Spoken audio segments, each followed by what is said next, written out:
Eppure saper.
लेके आया था।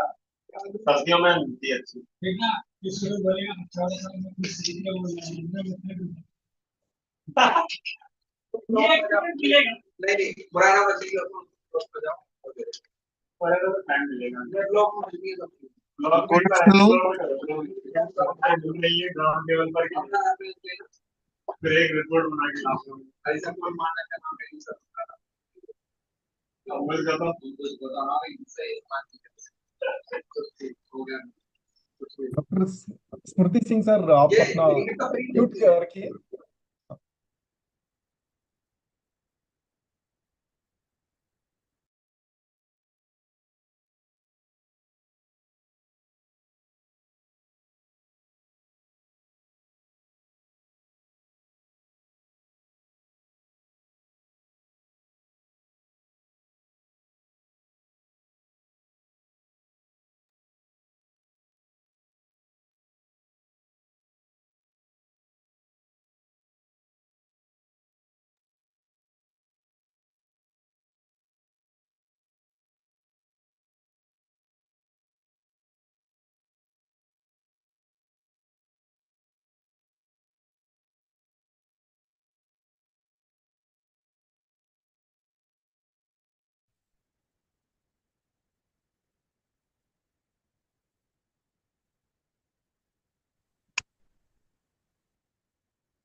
Good evening sir. सर आपका म्यूट है।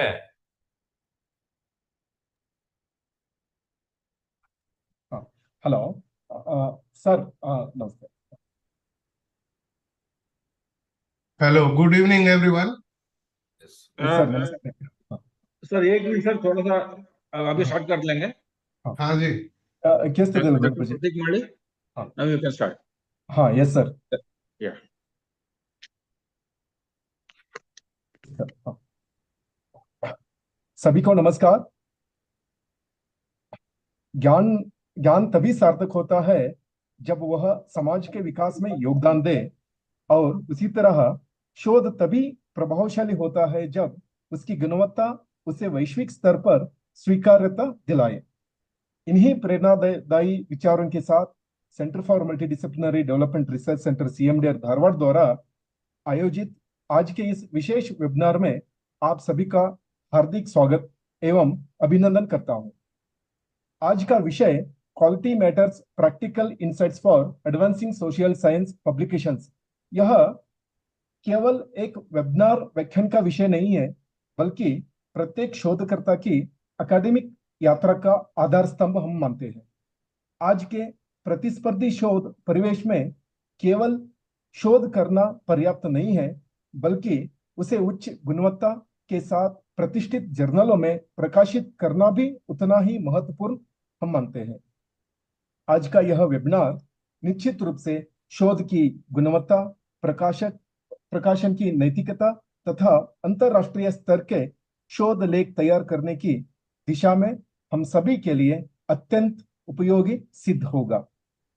अब मुझे अत्यंत हर्ष हो रहा है कि आज आज के हमारे विशिष्ट वक्ता डॉक्टर मंजित सिंह नईम जी का परिचय प्रस्तुत करो।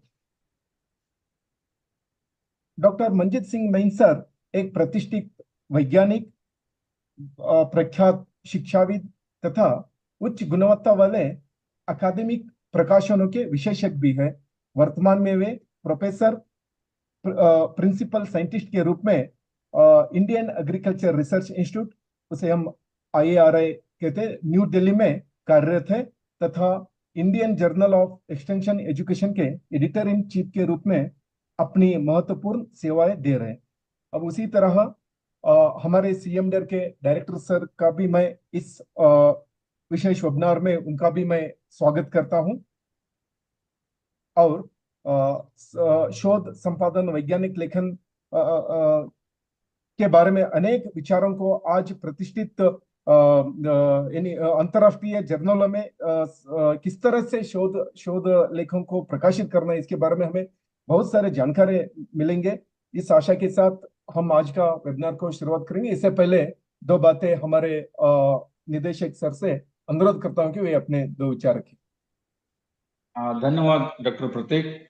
सबसे पहले मेरे बड़े भाई डॉक्टर मंजीत सिंह नाइन साहब, जो प्रोफेसर भी है और हमारे IRI के जो है प्रिंसिपल साइंटिस्ट भी है, और जैसे अभी तक आपने बताया कि भाई he is the chief editor of Indian journal of extension education, so which has reached up to Scopus now. The next target for this journal is the Web of Science, and the team under the leadership of Dr. Manjit Singh Nain sir is working. So this is one part. Then coming to this webinar series, as many of you might be already aware that CMDR is a social science research institution under the umbrella of Indian Council of Social Science Research. And this time we have planned to organize 24 webinars. I mean, every month there will be 2 webinars, and we'll be coming out with the publication of this lectures delivered by various resource persons. And this is the 5th seminar in this series. And one more thing is, we are recording all these webinars, and we are putting it in our CMDR YouTube channel. So we have already 180 videos which are dealing with various aspects of social science, and this webinar series is going to be added with that. So especially we deal with the research methodology in social science in general. I hope it is going to help the students of agriculture and allied sciences also, because we use similar techniques there.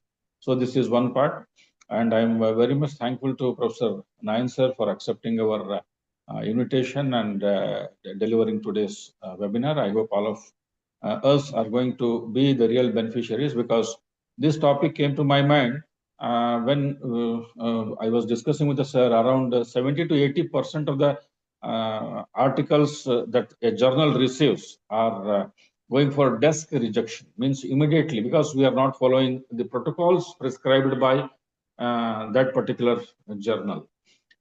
So then this is the first thing to be kept in mind as a supervisor, as a researcher, or as a master scholar. So then what are the precautions that what we need to take, and how writing a thesis and writing a paper is different. So these are some of the nuances that Professor Nayan sir is going to discuss with all of us. I hope we are all beneficiaries. I thank you, sir, once again. But now I request Professor Manjit sir to start with his discussion. Thank you, Dr. Jirli. Thank you, CMDR, for giving the opportunity to interact large number of participants. I'm thankful that most of the people who have joined. Few of them I personally know, and not only know, but know their caliber in scientific writing, and also their contribution to the social science research. This is a great opportunity for me to have interaction. Let me try to share the PPT, which will be of importance to each and everyone.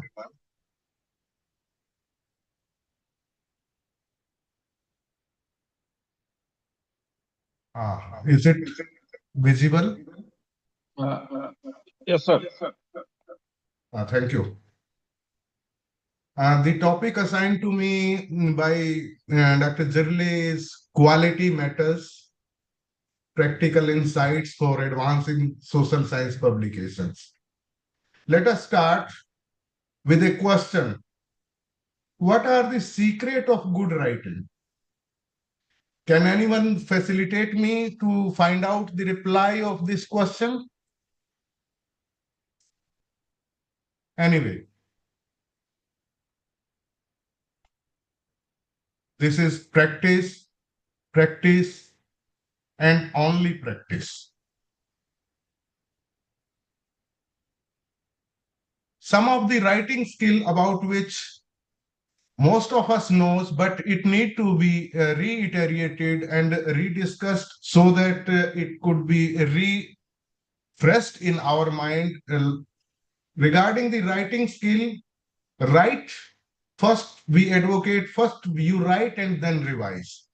And writing require at least planning, designing, drafting, and then revise. Revising for what? Revising to be clear, to be concise, to be correct. Here the question arises when to revise and what to revise. It is being said and it is being advocated that while you write, you need not to revise at the same time. Because when we are writing, we become tuned to the material, become tuned to the sentences, words, and even we are not able to catch the mistakes which we commonly made. Some of the thinker, Mr. Hiram Smith, he was the religious leader. He said that untold years are lost when we do not communicate well. Means he is trying to establish the importance of communication. Let us try to differentiate between effective and ineffective writing process. You see, on the left hand side and right hand side, the 3 points each have been mentioned, that the effective writing processes which we involve in, they reduce our stress, they save our time, and they increase the effectiveness of total writing process. Whereas on the other side, procrastination, pointlessness, and frustration is being led when the ineffective writing process is being followed. How to proceed? How to proceed for effective writing? On the left-hand side, we can, those who are well directly associated with social sciences and must have read the Edgar Dale's Cone of Experience, they must be able to understand, but I would like to emphasize that we think at a speed of 1200 words per minute. We talk mostly 300 plus minus words per minute. Whereas typing speed, we know 120, handwriting, we are able to write only 30 words in a minute. While revising, hardly 10 words can be revised per minute. So what is required? Required is to brainstorm before starting any writing exercise. Brainstorming, as all we know, that is a dumping of ideas and data onto paper or onto your computer or wheresoever you can store so that it can be retrieved later on. Now let us try to understand the brainstorming benefits, its guideline, techniques, grouping and arranging brainstorming notes. The brainstorming benefit to come out of the things where you have the possibility to forget the important information. You are writing a document that has specific sections which you may not be able to organize or which you may not be able to collect later on. Your explanation is complicated. You are uncertain about organization of your document and you suffer from writer's block. What is writer's block? A state of being unable to produce meaningful writing due to lack of motivation, ideas, or clarity. So these all are the benefit of brainstorming. Brainstorming, it also has certain guidelines like write quickly without stopping, record everything that comes to mind, don't judge your ideas or don't judge the ideas of the others, Don't worry about mechanics, grammar, punctuation, spelling, and so on. Don't try to organize while doing the brainstorming. You know that sometimes while someone gives any idea or some idea comes in my mind, I start evaluating. No, this is not good. This is not good. This is not workable. But in brainstorming, it is not judging of ideas. It is recording of ideas. Later on, the stage will come when you can judge the ideas, when you can discard some of the ideas, where you can make mechanics of punctuation, spelling, and so many things you can organize later on. But initially, we need to be very quickly in writing the ideas. Then comes the brainstorming technique. How to brainstorm? Brainstorming technique involve keywords, paper slip, mind mapping, free writing, or white pages. For that, you can use different different type of techniques, like in on a paper, not writing the whole sentences, just write in columns. Some ideas you can write down in columns, some ideas you can write down in rows, and remember not to write the complete sentences. Dash dots may also be workable. Similar techniques on paper slip, separate idea on one paper slip, separate idea for another, separate paper slip for another idea. Similarly, mind mapping can be done, and free writing on white paper also. Same aspects can be repeated, and techniques can be used. Later on, when you have generated sufficient number of idea, this in a disorganized way, now the turn comes the grouping and arranging those notes. You can group your brainstorming notes, like you can put alike ideas together. Then you can arrange your brainstorming notes in in the basket where you are going to use later on, and later on you can discard the rest of the ideas that serve neither your purpose nor your reader's purpose. When you have finished grouping and arranging, you have taken the first step in designing your sections. Now, about the publication, why quality publication matters, or why the publication quality matters. As in the introduction, our friend said that academic reputation, the institutional ranking, policy influence, these all require somewhere published data, published documents. And these days, the current publishing trends in and landscape involve rising submissions, increasing competition. These days, AI is in full swing. You ask the artificial intelligence, some of the chatbot or some of the chat GPT or Gemini to write for you. Probably the major idea or a framework or landscape AI can provide you.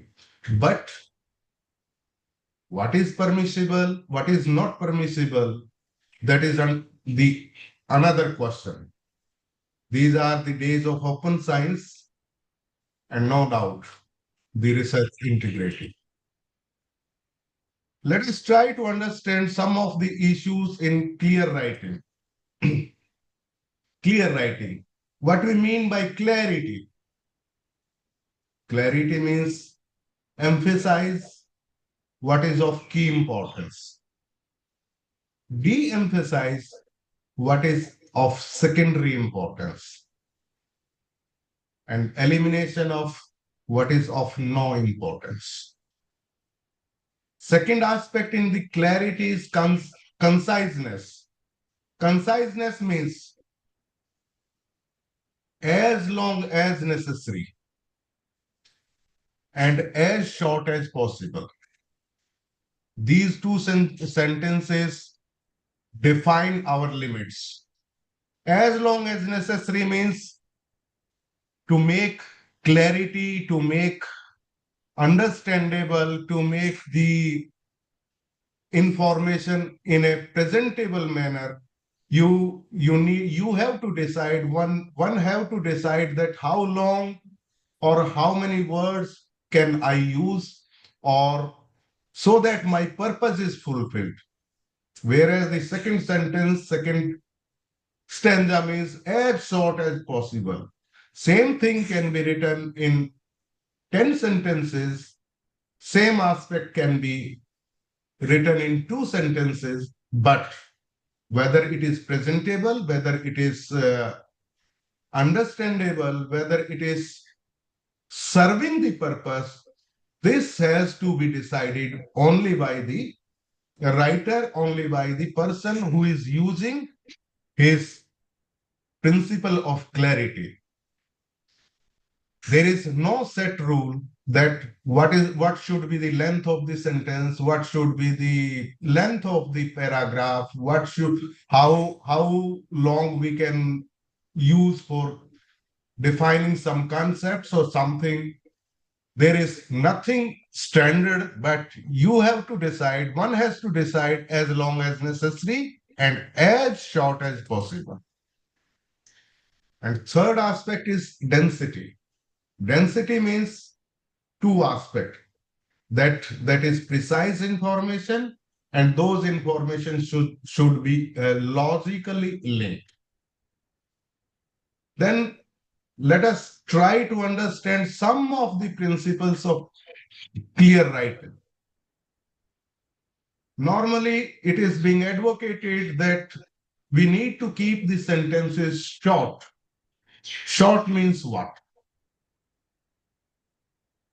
Short means a sentence where we can simply understand and we avoid forgetting what has been written in the first line and what is being written in the third line. By the normal rule, it is being advocated that the average sentence length of 15 to 20 words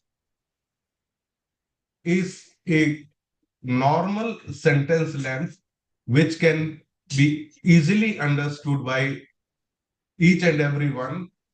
Sometimes you need to vary the sentence length. It is not always that you stop at 20 and you cannot go by 14. One has to vary the sentence length, and to calculate, we cannot, we are not advocating that in each sentence you count the number of words, but normally in a A4 paper, 10 to 12 words in a single typed line can be accommodated. That means a sentence of 1.5 line is good enough, which have good readability. Now, second aspect in clear writing is regarding the preference for simple to complex. Simple, short words and shorter sentences. Two examples have been written, the word utilization and the word modification. Both the words are complex words. Utilization is also a complex word made up of 3 syllables. Similarly, modification is also a complex word, but the word use carries almost same meaning as the utilization, and word change carries the same meaning as the word modification. So instead of complex words, the short words, the simple words reduces your sentence length and also increase the readability of the sentences. And next aspect is preference for similar words. many a times it is being advocated that we are poor in language, or we do not have sufficient vocabulary to express our ideas. This is a good example and eye-opener for each one of us, that whatsoever is being written or spoken, out of that 25% is only these 4 or 5 words like this: the, of, in, and, to, a, that, it, is, I. Means these 7, 8 words make 25% of, if we talk about the English language, then it makes 25% of our total communication. And if we add another 40, 42 words, then it will become 50% of total communication we make while writing or speaking. Within 1,000 words, 80% of the communication is being completed. And you will be surprised that 98% of the communication involves only 10,000 words. Whereas if we generally talk, then every language, be it English, be it any other language, it carries number of words, but you can see that those words are for literary people, but for our communication and for effective communication, 98% of the communication which we perform should consist of only 10,000 words. If we have a vocabulary of 10,000 words, we can assume that we are 98% sufficient in our writing. Many a times we try to exaggerate on unnecessary words and we try to avoid action words. So we need to use always in writing the action verbs.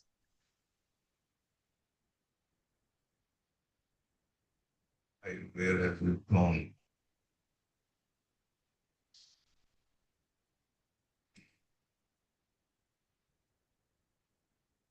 Then another principle relates to write like you talk. Write like you talk. Everyone must be agreeing with this sentence with me, that while we write, we try to choose the words which we normally do not use while we are talking to each other or while we are talking on some platform or some academic platform. We try to write in very impressive words, but when we try to write in impressive words, then probably the purpose is lost. Then another principle says use terms that reader can visualize. We have already studied the word denotative and connotative, while they have specific meaning and connotative has implying meaning or suggestive meaning. Then another rule or another principle says relate with the reader's experiences. Always it is not possible to 100% relate with the reader's experiences, but one should try to start the writing process from common man's perspective, and then gradually one can lead toward the specific targeted population. Use variety. Write within a strict discipline of simplicity, but add the variety. And finally, we are writing to express, not to impress. This again relate to our earlier principle, write like you talk. Means during talking, what we want to do, we want to express ourselves. So in writing also, the purpose should be to express instead of impressing. Some of the principles that matters more are that two abilities. Number one, the ever increasing command on language. And second is the right attitude. Ever increasing command on the language means wider, truer, readier vocabulary, sense of phrasing, effective versus ineffective expression, differentiating between these two aspects. And on the right attitude, the grasping nuances, use of language, and many more things like the fully understanding the small, subtle, hidden details, differences, shades, meaning, means you need to understand the meaning behind the words, all shades of the words, the subject, the text, the conversation, which matters, seeing the basic visual picture. Now we let us try to understand 6 basic principles how to write about what you know and care for. The general tendency we have to choose remote or abstract theme or subject matter rather than familiar one. If we do like that, then our writing will become shallow and futile. The second aspect is approach the people through their interest rather than your interest. First of all, we need to know our readers, then try to understand their interest, then relate your subject to their interest. It is not always that what I want to write, I will write that. But if I will write what I want to write, who will be the reader, who will be the beneficiary, who will be the subject for my writing? We need to understand the interest of the reader, and then accordingly, we need to relate the interest of the subject with our expertise. Then again, clarity in writing says clarity indicate the main theme and subject, beginning and ending, the expressive versus strong and bold.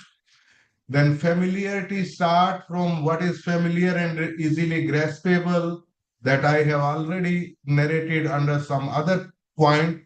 Proceed from familiarity to unfamiliar and difficult, specifically when you are presenting a specialized subject to a non-specialist.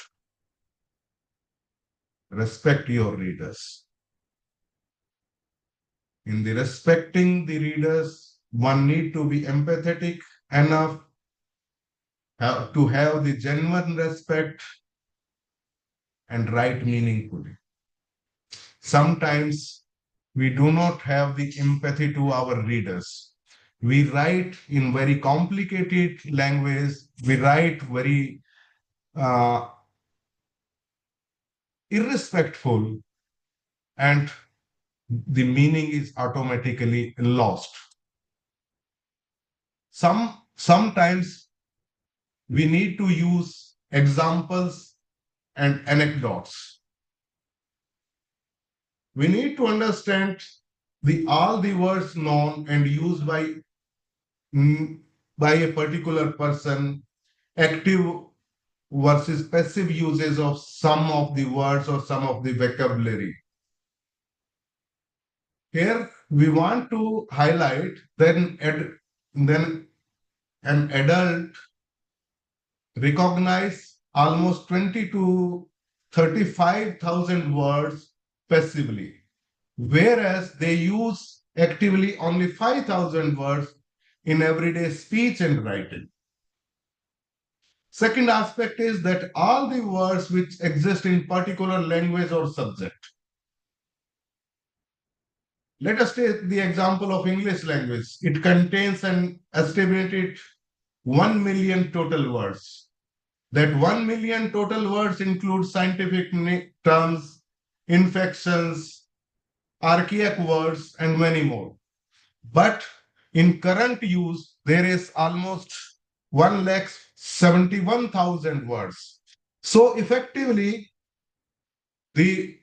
for a common person who can grasp and who can understand 1,71,000 word, he or she can be a perfect person who have 100% vocabulary. So we need to understand all the words known by a person and used by a particular person. Also the words, how many words particular language or subject have.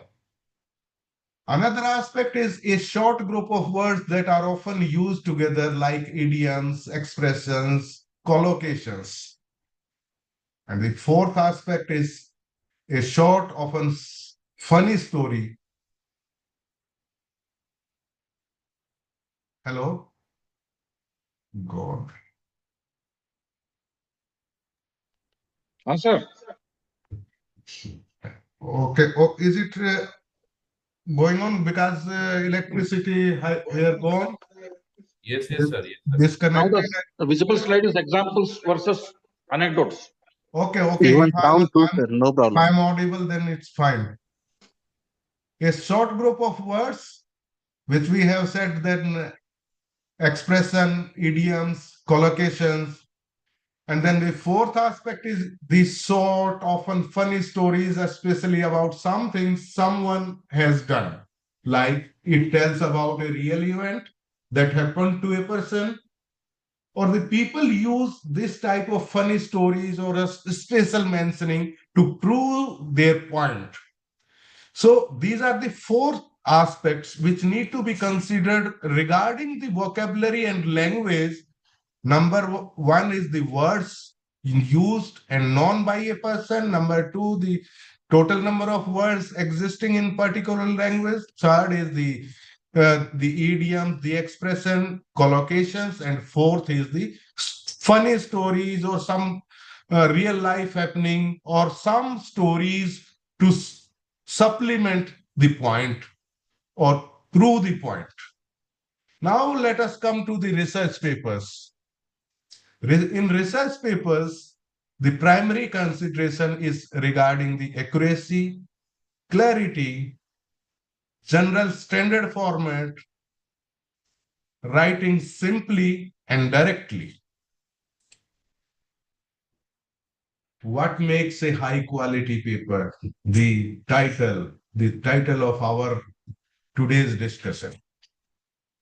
The characteristics of high quality research involve originality, relevance, methodological rigor, ethical conduct, and practical significance.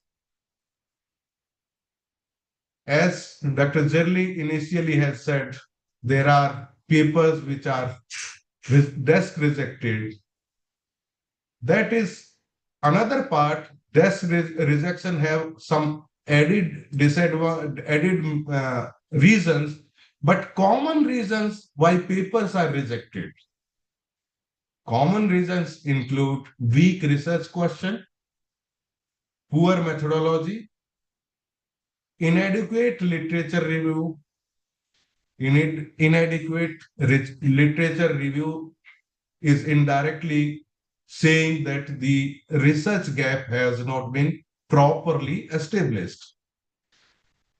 Another aspect is weak discussion and poor language. These are basically the five major reasons why while the research paper are being rejected. While studying the anatomy of a good paper, this contains the title, abstract, introduction, literature review, methods or material and methods, results, discussion, and finally conclusion. Let us try to know about the introduction, how introduction should be. It is the opening statement. It introduces the background and nature of the problem. It should be written in simple language, no technical jargons. Do not plunge unprepared reader into the middle of your problem or theory. It need to illustrate theoretical point and conceptual terms in the introduction. We can use funnel approach. We need to put knowledge gap and research objective in this part.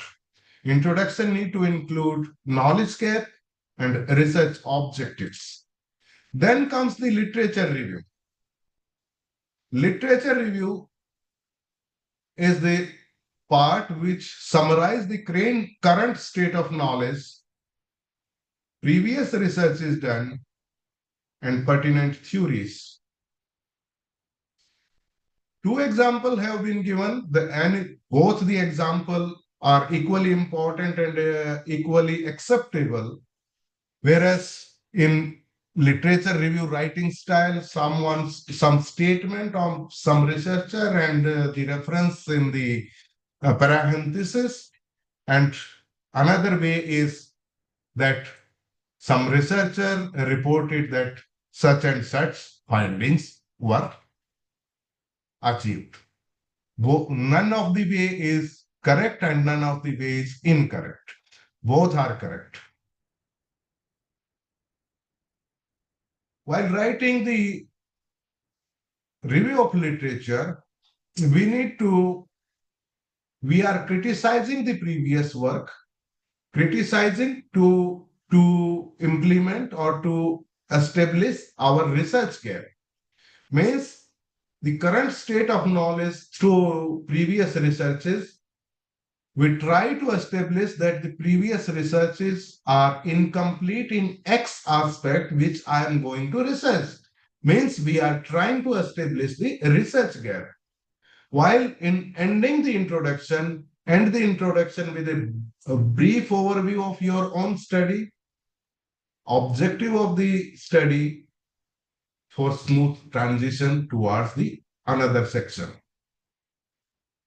Then comes the second major aspect, the methodology, or to which we can name material and method according to the journal style and journal template. In the methodology or material and methods, the relevant details of experimental design and techniques used are being narrated. For well-known methods, only the citation of standard work is sufficient. Whereas for the models, methods, or the protocols which are created in present study, for that the detailed presentation need to be included in the methodology. And the statistical methods used or the mathematical models or some models taken from here and there which are relevant to your study, they all make the part of the methodology. They need to be clearly indicated in this part. Then another part which is most important and the crux of our research paper is the result which set the stage or which create the conditions for testing your hypothesis, whether it is fulfilled or partially fulfilled or left another question to set another hypothesis.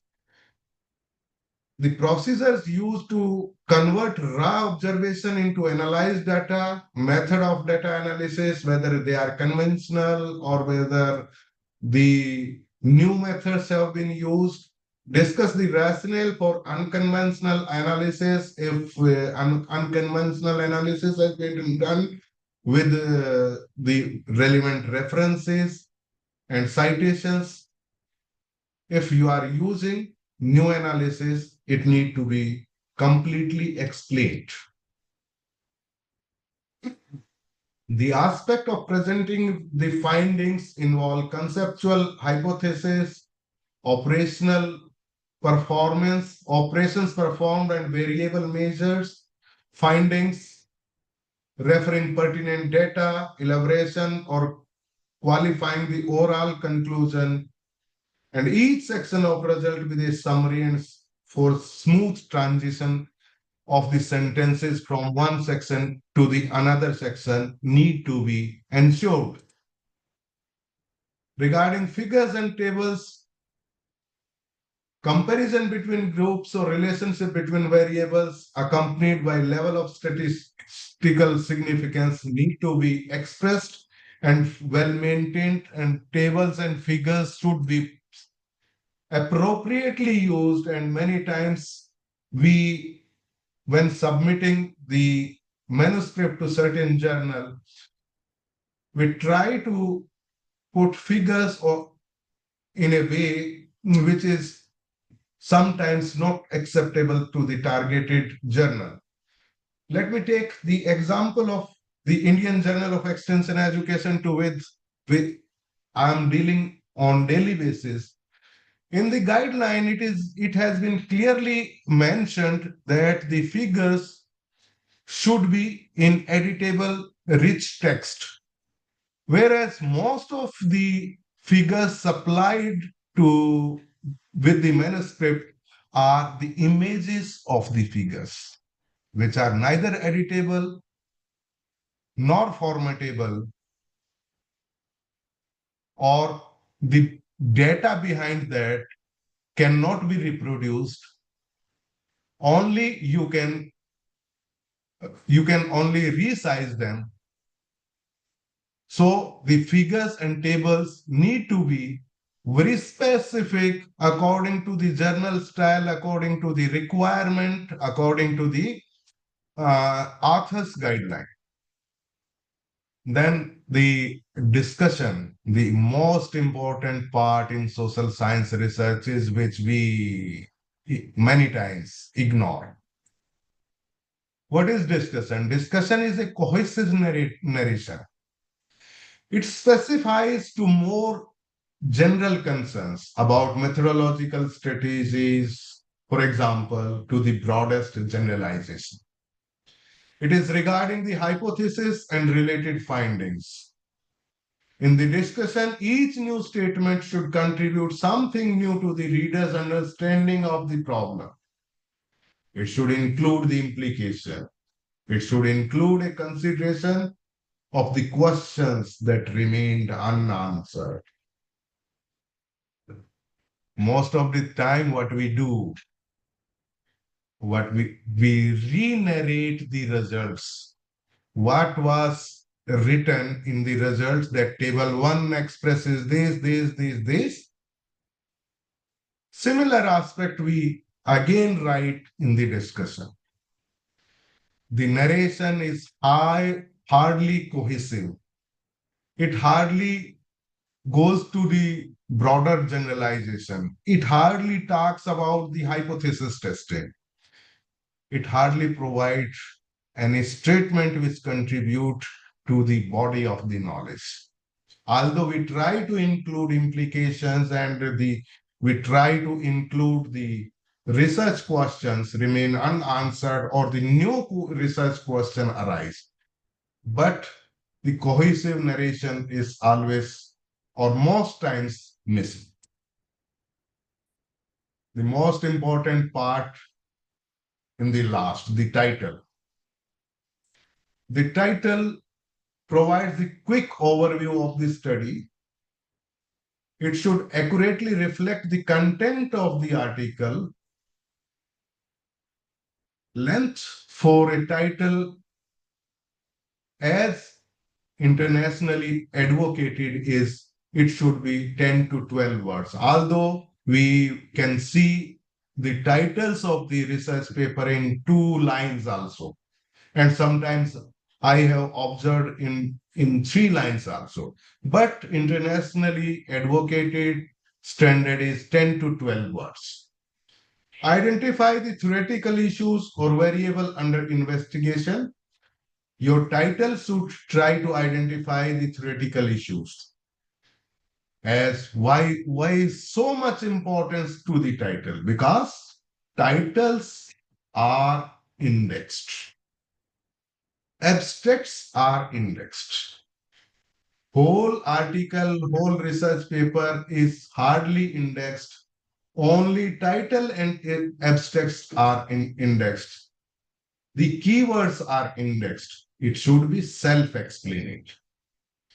So title need to be very specific. One need to put some mind and time and some of your cognitive efforts to write the title, because they are the one which will be finally abstracted and they will be going to international indexing bodies, which will create which will create the impact through attracting the readers and audiences.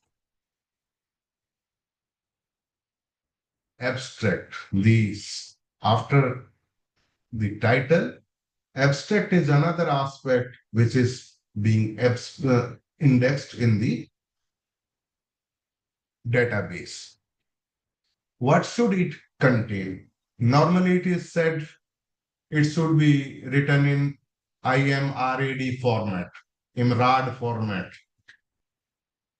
It should include problem under investigation, the experimental method, data gathering procedure, findings, including statistical significance level, and finally conclusion and implication or applications.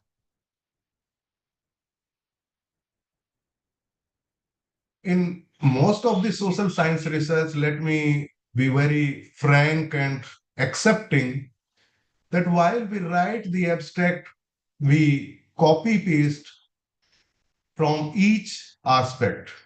From the introduction, we take one or two sentences from methodology. Normally, in extension research, we say that number of people were targeted, and we hardly talk about our experimental methods. We generally include only sampling. We do not tell how the data was gathered. Just say that a questionnaire was developed or the interview schedule was used. Sometimes people avoid that sentence also.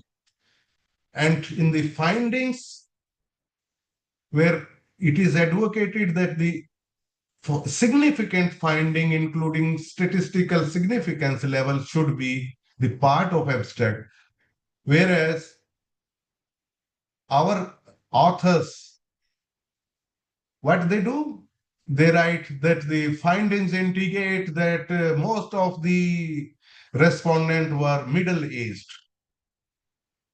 They were educated up to that much class.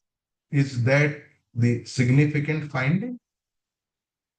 Question arises, what is significant finding? That has to be highlighted. And finally, the conclusion. We do not normally we do not conclude. We just copy paste. We summarize. The conclusion is something beyond the summary. It is beyond the summary, whereas the implications, the applications, and field applicability of the research results and discussion need to be included. Then comes a major issue. The major issue about these days, much talked and much more about this is being internationally taken care of regarding the research integrity, the plagiarism, use of AI in academic writing, authorship ethics, and data transparency. While we social scientists or social science writer, we hardly take these 4 aspects, 5 aspects in sharp focus. These days, most of the journals are asking for plagiarism check report, although it was our own responsibility, self-plagiarism and the similarity versus plagiarism was to be avoided, and it was our own responsibility. But these days there are softwares to check similarity versus plagiarism. Similarity is something different and plagiarism is something different. We need to understand the similarity versus plagiarism.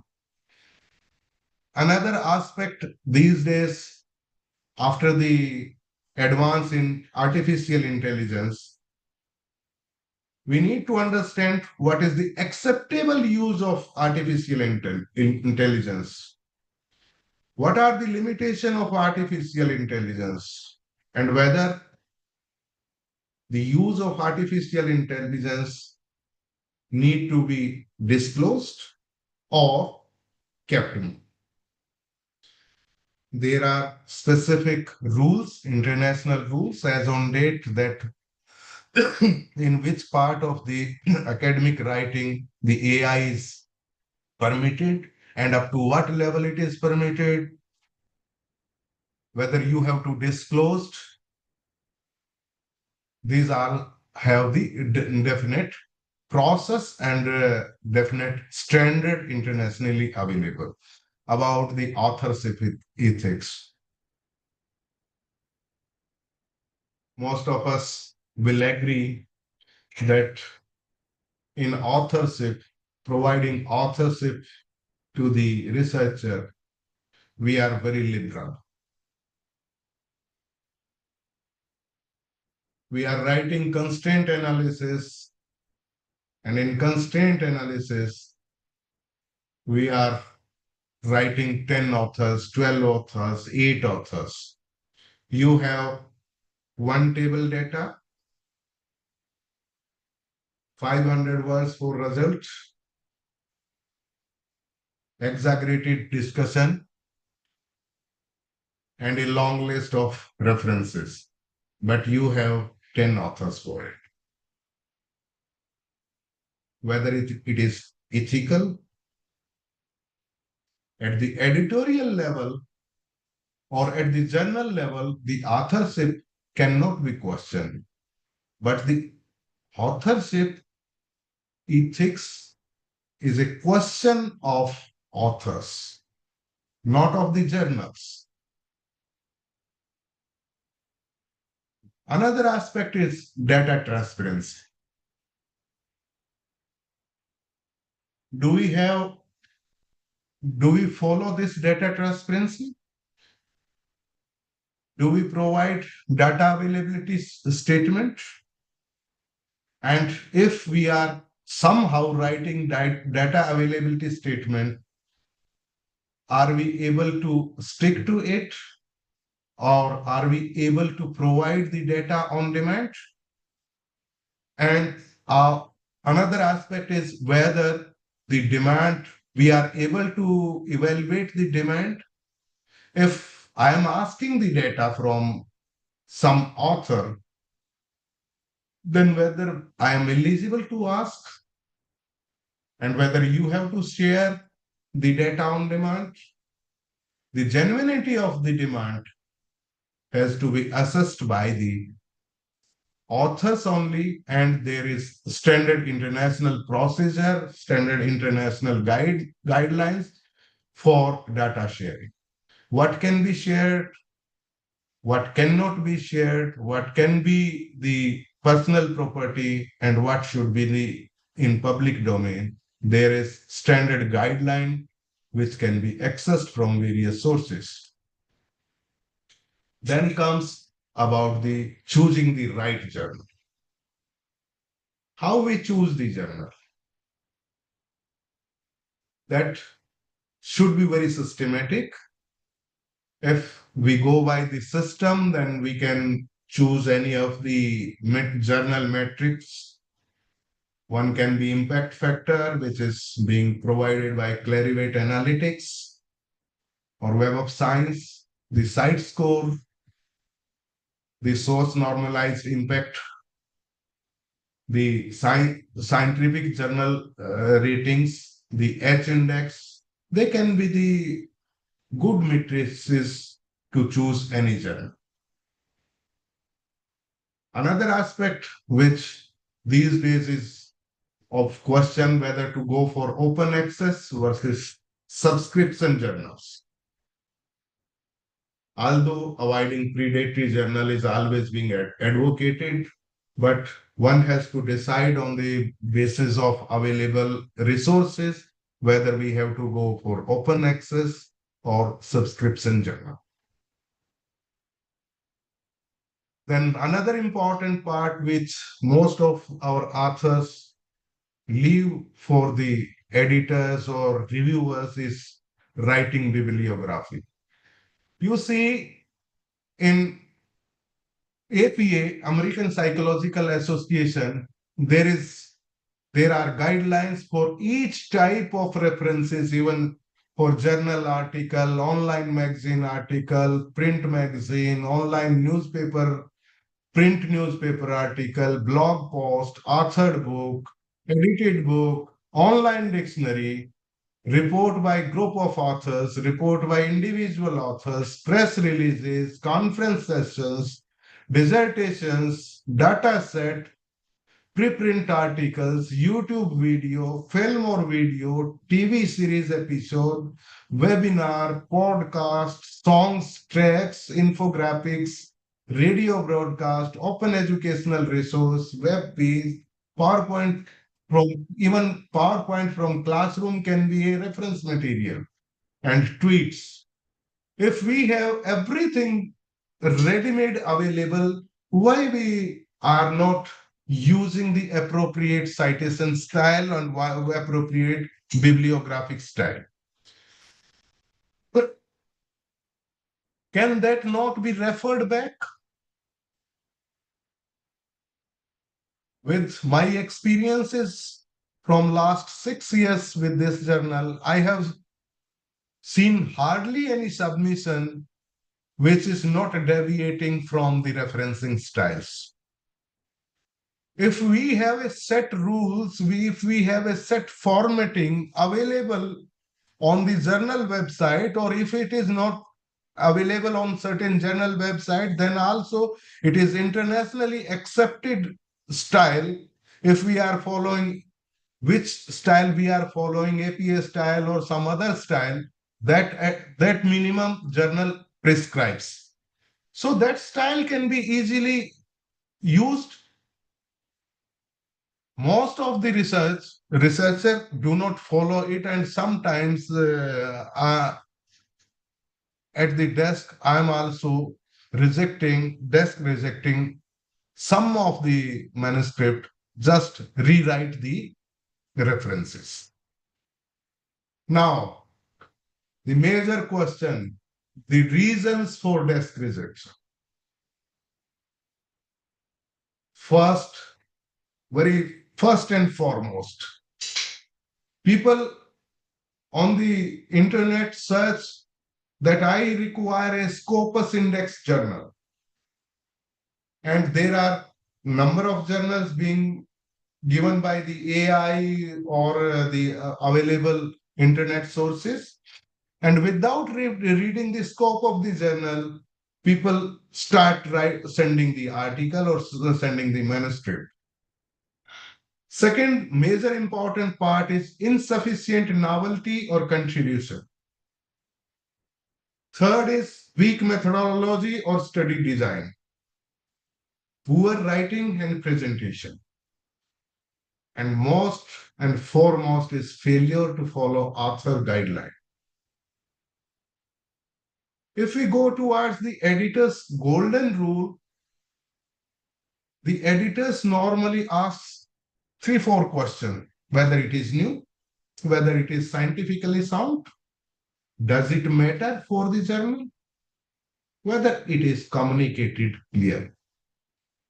And this communicated clearly involves so many things. So many things, scope, guideline, formatting, these all are whether it is communicated clearly, it is included in this part. The another major important part, the editor's pyramid. Editor's pyramid start from journal fit and compliance. This is the foundation of any manuscript. if the manuscript is journal fit and compliant, then the editor moves towards the clear writing and logical structure, then towards the sound methodology and ethical consideration, then towards the original contribution, and then towards the high impact. The foundation, most of the desk rejected article get rejected on the journal fit and compliance level. The clear writing and logical structure, very few. And if they pass from these two lenses, then probably the scope of acceptance, scope of publication increases. Even an excellent study may be rejected if it does not fit the journal or fails to follow submission guidelines. This is well-established fact. See the example. This is today's statistics of the Indian Journal of Extension Education. From past 3 months, you see past 3 months from 29th, from 30th April to till date, we have received 337 submissions, and out of that, 269 were rejected at the desk.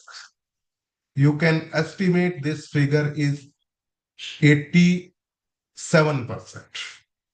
This figure is 87% of the total submitted manuscript. And after review, only 3 manuscripts have been rejected, means less than 2%, making it a total of 88%. So why the important part is why it is being desk rejected. That we discussed in previous slide. Desk rejection only at, if we see towards the pyramid, only on 2 stages, that it is not journal fit and not compliant, and logical structure is missing. What we can do? What we can do to avoid from such desk rejections? I have a checklist which can be self-rated before submission for your own quality check. These are 20 parameters, including the clear knowledge gap, title written accurately, the abstract summarize, objective method, result, conclusion effectively, research objective are clearly stated, the literature review is current and comprehensive, appropriate theoretical or conceptual framework has been followed, appropriate research design and methodology, proper sample size and sampling methods, statistical analysis are appropriate and correctly interpreted, table and figures are clear, self-explanatory, non-duplicative, results answer the research objectives, discussion explain findings rather than merely repeating results, findings are compared with previous studies, practical, theoretical, or policy implications are highlighted, limitations of the study are acknowledged, conclusions are evidence-based, all references are accurate and follow the journal style, plagiarism has been checked, ethical approvals, consent wherever applicable, and the manuscript fully complies with the target journal's author guideline. One can check its applicability, whether I have followed completely, partially, or not followed. To completely followed, you can give 2, and to partially to 1, and if not followed, 0. And you can score yourself. If you are scoring somewhere between 36 to 40, then your submission is ready for the journal. You finally proofread and submit to the journal. If it reads somewhere between 31 to 35, so it need minor revision before submission. And in between 21 to 30, it requires substantial improvement, need to enhance publication potential, and if it is 20 or below 20, revisit the study and design, writing and journal fit before submitting.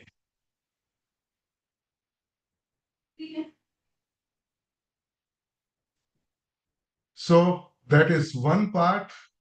Another part is to increase the visibility of your research.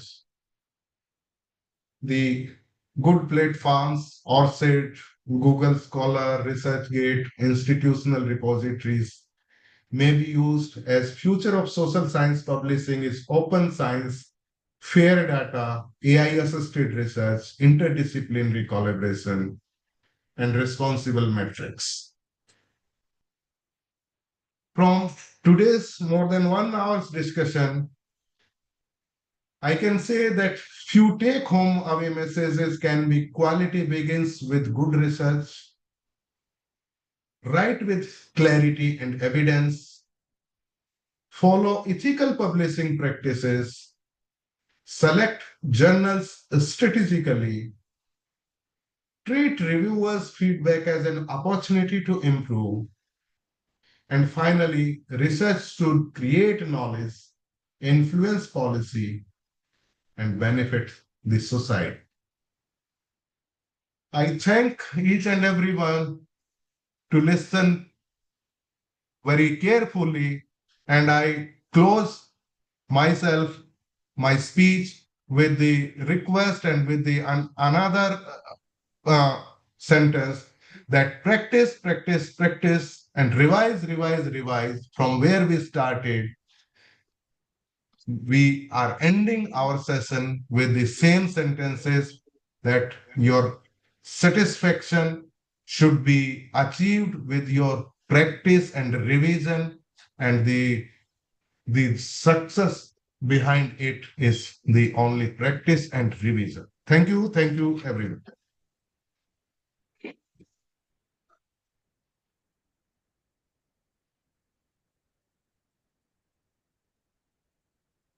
Thank you sir, बहुत बहुत धन्यवाद।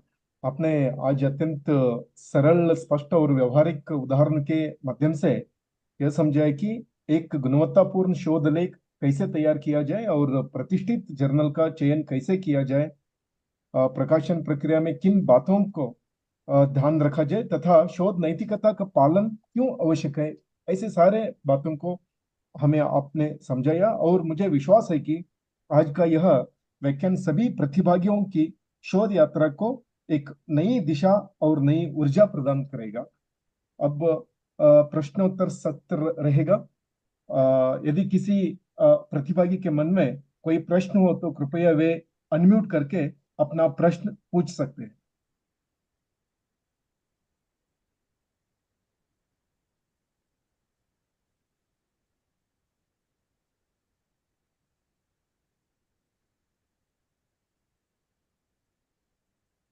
Good Hello, evening, sir. हाँ, yes As Sir, I'm Madhumita from Bihar Agriculture University, Sabor. Am I Ji. audible? You are audible, madam. Yes, sir, just now, recently you were talking about some index that above 30, it is somewhat acceptable. We need to just go through. And if it is below 30, then thoroughly some revision is required. What was that index that you're talking about?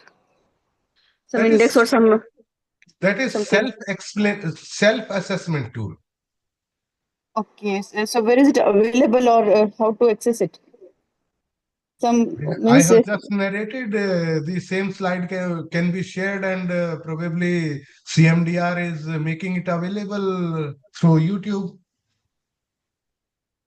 okay, self-assessment tool.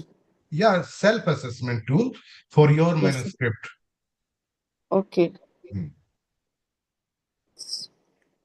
So Means how can I access it? I did not understand much about that. Yeah, you can access, and if you WhatsApp me or email me, I will share. Okay, sir. Hmm. Yes, sir. I will. Thank you, sir.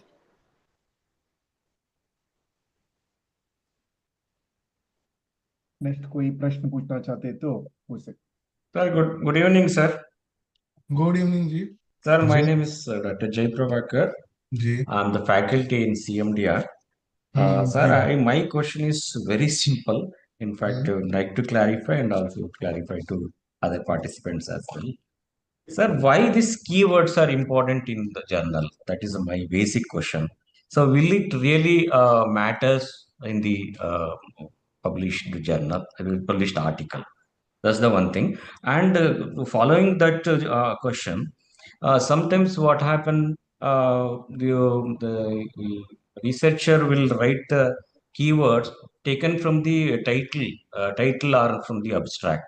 So is that the way to mention the title keywords while taking from the same words in the title as well as the abstract? No, sir. No, the keywords should be really keywords which you are using in your manuscript as a frequent words.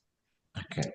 And why that is important, which during my presentation also I had talked that these are the few words which are being indexed while you give the prompt to your search engine wherever you are searching the material, be it Google or be it some AI platform.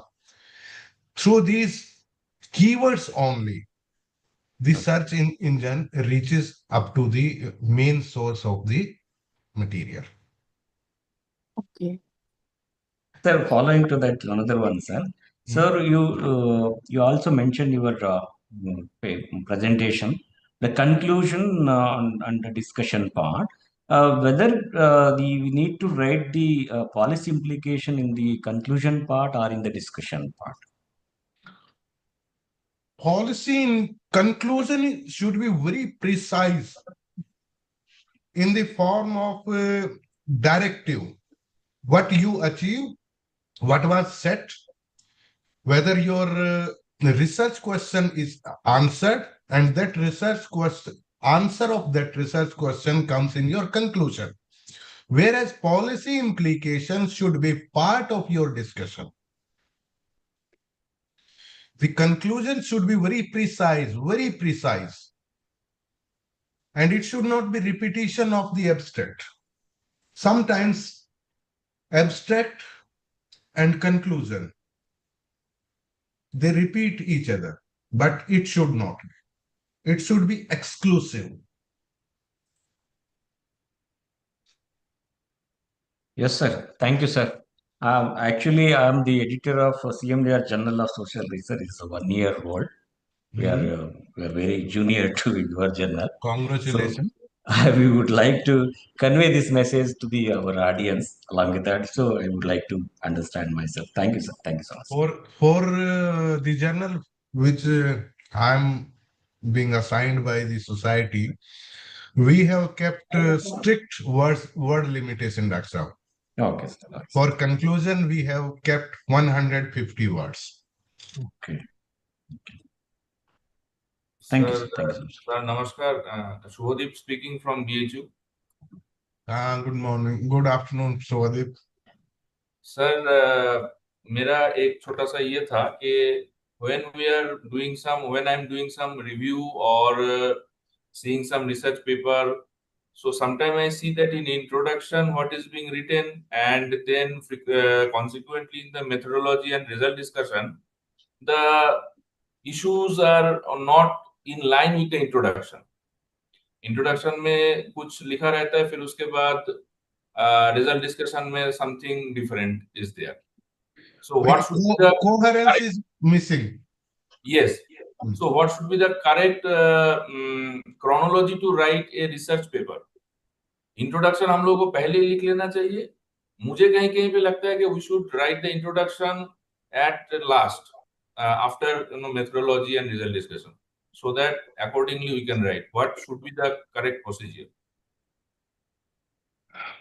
Logically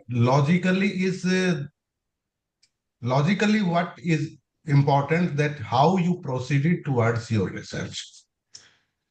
Logically, you have already a research gap. You have identified the research gap. You have devised the framework of your study. Then you have proceeded for data collection and analysis and many more things. That means introduction was already there. You have a well-established knowledge gap or research gap. But for research paper writing, if we have our methodology and we have our results, then we can refer back to the introduction, because we were having the research gap available, but the sequencing, how our results, how I have written my results and what results I have presented in present manuscript, on the basis of those results and those presentation, my introduction will be affected. Thank you, sir.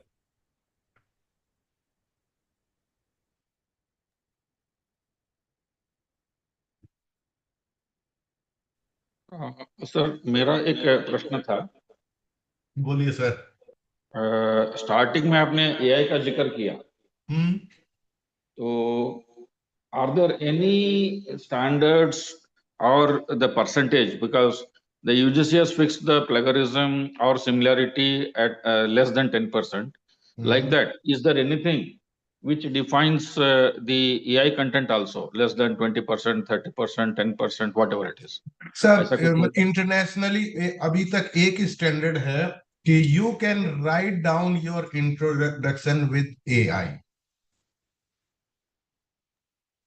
What about the results and discussion, sir? No, you cannot. You cannot use result and discussion for result and discussion. Okay. You can write down your introduction with AI. Okay, sir. For result and discussion, you cannot. Rather, you can use some language improving softwares. ठीक है sir. They are like we are using Grammarly or something. So that helps in correcting our grammar as well as some spelling mistakes and all. That is allowed. But that has to be mentioned that we have used Grammarly or which software we have used, whether paid or this free software, which version, that has to be acknowledged in your declarations. Yes. Okay. And till now, the standard, although the international bodies are working on it, but till now this standard for introduction is available, that you can write down your introduction with AI. So are there any Indian authorities, the established bodies like UGC or any of the scientific bodies in India, so who have defined these limits or these kind of Sir, the reference I am quoting from Clarivate Analytics. Okay. Sir, recently UGC sent a circular mentioning this is exclusively for the thesis, PhD thesis. Similarity index as well as the AI content also should be less than 10%. I don't know anything about this. No, similarity manuscripts. Similarity index is 10%. Yes, that is 10% for thesis. But for AI content. AI content also recent circular mentioned it should also be less than 10%, sir. But I don't know anything about the manuscript as well as the journal publication. It is only for the PhD thesis they mentioned. But I'm quoting from Clarivate Analytics. Clarivate Analytics says that you can use the AI for establishing your research or and introduction part only. Yeah. Yes, sir. Yes, sir. Other everything should be your original. Yes. Okay. Okay.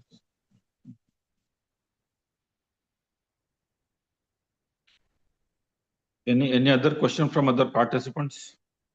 Otherwise, it will become a machine. Already we have become a machine, sir. Yeah. In one or the other way. If we give proper prompts, then these days there are very good AI tools which provide efficient than human. Just सारा खेला ना सब prompts का है, यदि अच्छे prompts दे दिए तो हो सकता है रिसर्च करके भी दे दे। हाँ, वहां तक हम लोग पहुंच गए। हाँ, एकदम सही है, ये बात सही है। In between, I request all the participants to fill up that feedback form, and based on that your response from the feedback form, the certificates will be issued, because there were a number of registrations, but participants are less.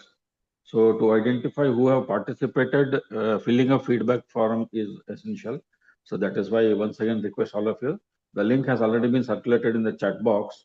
You please go through that and send your feedback, indicating your exact email ID and the name to be appeared in the certificate. Okay, now again we will be opening for the questions. If there are any other questions, please. Someone, Inderjeet Mandal, have written in the chat box that how to determine the sample size. Okay. There are certain statistical tools through which there is set methodology. One of them is the Cochrane's formula, and there are many others through which you can determine the sample size, appropriate sample size.